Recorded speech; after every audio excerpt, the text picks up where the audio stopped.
Hi there, I'm James Dapperchi, and this is Coffee and a Case Note.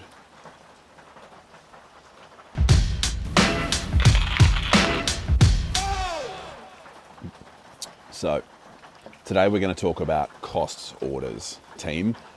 Pretty boring name of a topic, but I think it's something worth understanding.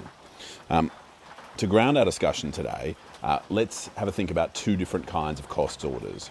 Cost orders that we generally refer to as ordinary or party-party cost orders, put them to one side, and cost orders that we sometimes refer to as indemnity cost orders or solicitor-client costs orders.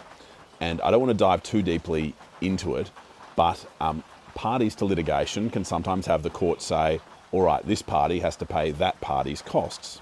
And the court might say this party has to pay that party's costs on the ordinary or party-party basis. And that amount is smaller than the indemnity or solicitor-client basis. And so what lawyers sometimes say, and I'm not going to say now, and I'll ask you not to hold me to, but what lawyers sometimes say is that ordinary or party-party legal costs might be something like 60% of the legal fees the party has incurred, and indemnity or solicitor client costs might be something like 85-90% of the costs incurred. Don't hold me to that. I'm not prepared to be held to that, but I thought those very general figures might ground our discussion. Indemnity costs, you get more money. Ordinary costs, you get marginally less. Okay. So we've got a plaintiff and a defendant, and our plaintiff wins a piece of litigation. Congratulations to our plaintiff. Now, before the final hearing, the plaintiff had sent a letter of offer to the defendant, and the offer was, in essence, better than the outcome the plaintiff eventually got. And generally, if you send an offer in litigation and your offer is less than what you end up getting, then what the court says is that rejecting that offer, in some circumstances, rejecting that offer or allowing it to lapse might have been unreasonable. And so the court will say, hey, congratulations, up to the date of that offer, you get ordinary costs. But after that offer, you get indemnity costs because it was unreasonable for the recipient of that offer to reject it or allow it to lapse. A little bit clumsy. We can explain it in a little bit more depth another time if you'd like. So in this matter, the plaintiff wins. Right? Then there's an argument about costs. And what's interesting is both parties agree that the plaintiff should get indemnity costs from after the offer.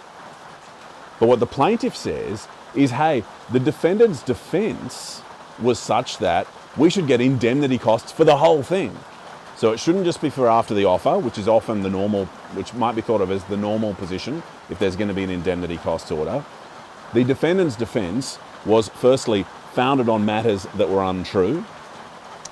It included an argument and a cross-claim, sorry about the rain, that required a transfer to another court for reasons that were disingenuous, and it was doomed to fail. It was a hopeless defense. And so, to clarify that argument, the plaintiffs both parties agree that from the date of this letter, from the date of this offer, yep, indemnity costs, and only ordinary costs before the letter. The defendant is saying, yep, that's how it should stay. The plaintiff says, no, the defense is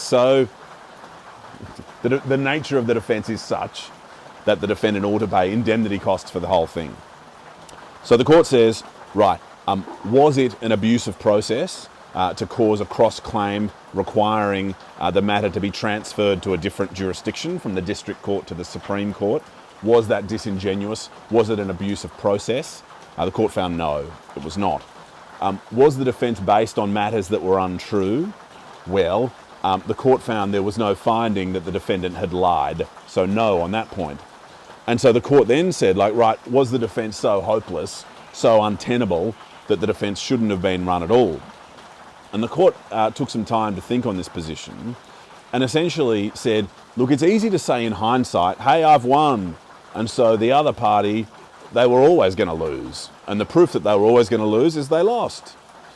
And what the court says is, well, the reason the defendant lost was in significant part based on disputed facts, right? And the outcome of the dispute in relation to those facts only came out at final hearing.